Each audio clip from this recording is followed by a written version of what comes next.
Alors maintenant, ça c'est l'intégrale allant de a à b de f de x et 2 de x, ça nous donne f de grand F de b moins f de a. Alors lorsque la variable est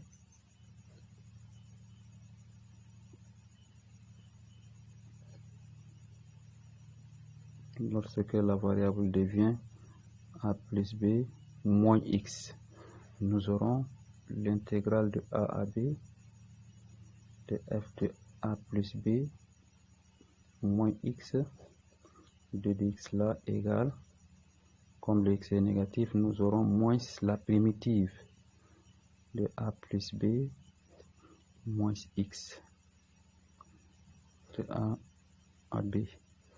Là nous aurons, on remplace les x par b moins x par a, nous aurons a plus b moins b. Il y a ici moins de la primitive qui est négative, plus f de a plus b moins a. Ça c'est égal moins f de, le bb part, nous aurons moins f de a et plus f de b. Et ça c'est égal aussi à f de b moins f de a. Donc vous voyez, donc on conclut l'intégrale allant de a à b de f de x, 2 de x est là, c'est la même chose que l'intégrale allant de a à b f de a plus b moins x 2 de x. Tout ça c'est égal à la primitive de b moins la primitive de a. Ça c'est une première démonstration. Une deuxième méthode, on va effectuer un changement de variable. Alors effectuons un changement de variable.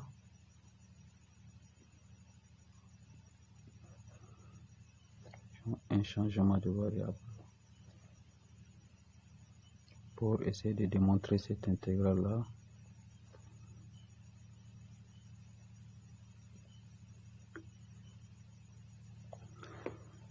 Alors on pose grand X égale à plus b moins X. Alors si on dérive grand X, dérivée de grand X égale dérivée de A c'est 0, dérivée de B c'est 0, ça nous donne moins dérivée de petit x. Alors l'intégrale, alors il faut chercher les bornes de notre nouvelle intégrale avec le grand X. Pour trouver les bornes, on va dire pour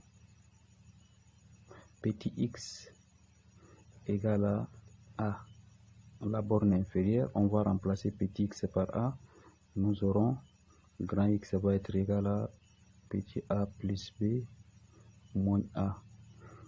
Alors la borne inférieure grand X va être égal à b, ça c'est la borne inférieure. Maintenant la borne supérieure, pour petit x égale à b, b c'est la borne supérieure, nous aurons grand X devient a plus b moins b, cela veut dire grand X égale à a.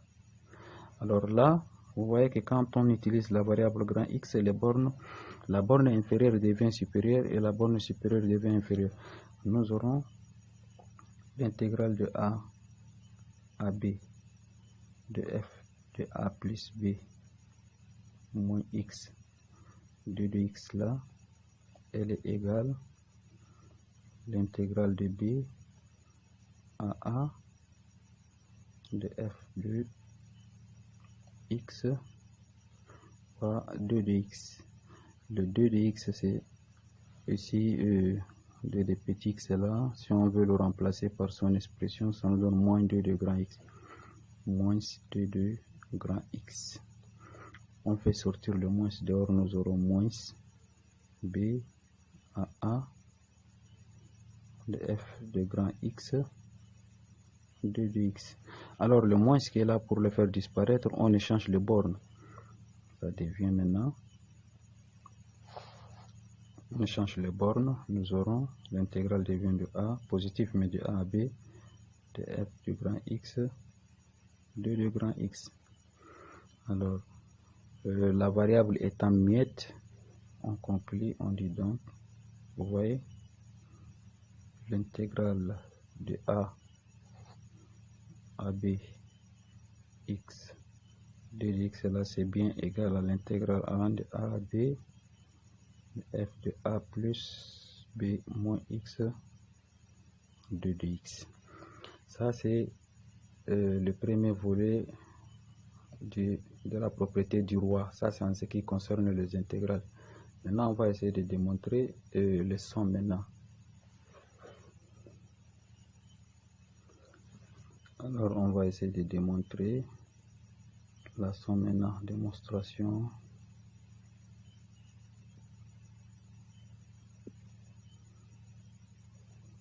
De la somme de k allant de A à B de f de x égale aussi à la somme de k allant de A à B de f de A plus B moins x. Alors prenons ça, on a la somme de k allant de 1 à A. Ça c'est f de k, comme on utilise la variable k ici, c'est k aussi. Alors k allant de A à B de f de A plus B moins k. Alors ça c'est égal à la somme, c'est-à-dire f de A plus B moins A plus f de A plus B moins A plus 1 plus f de A plus B moins A plus 2 plus jusqu'à f de A plus B moins B, c'est-à-dire jusqu'à A égale à B. Alors là nous aurons, si on casse les parenthèses qui sont à l'intérieur de parenthèses, nous aurons f de A plus B moins A plus f de A plus B moins A moins 1 plus f de A plus B moins A moins B plus jusqu'à 3 points de suspension plus f de A plus B jusqu'à B. Alors ça c'est égal, le premier A vont partir, nous aurons c'est égal à f de B plus de A à part, nous aurons B moins 1 plus B moins 2 plus jusqu'à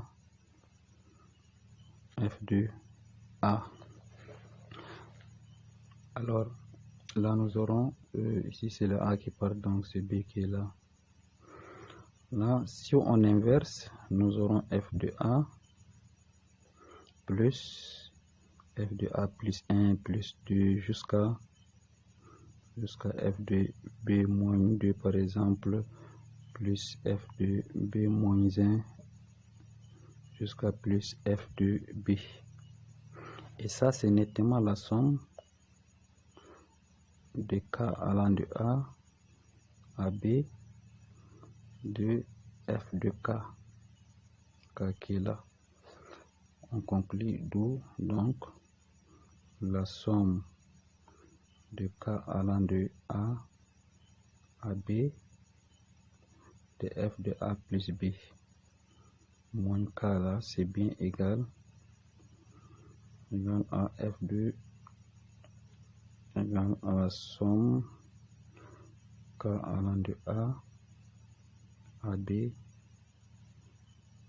de f de K tout court. Ici sur le théorème petit a, bon, comme on a pris la somme K, au lieu de prendre X, je prends ici, si on a utilisé le X, on prend X, comme ça c'est mieux.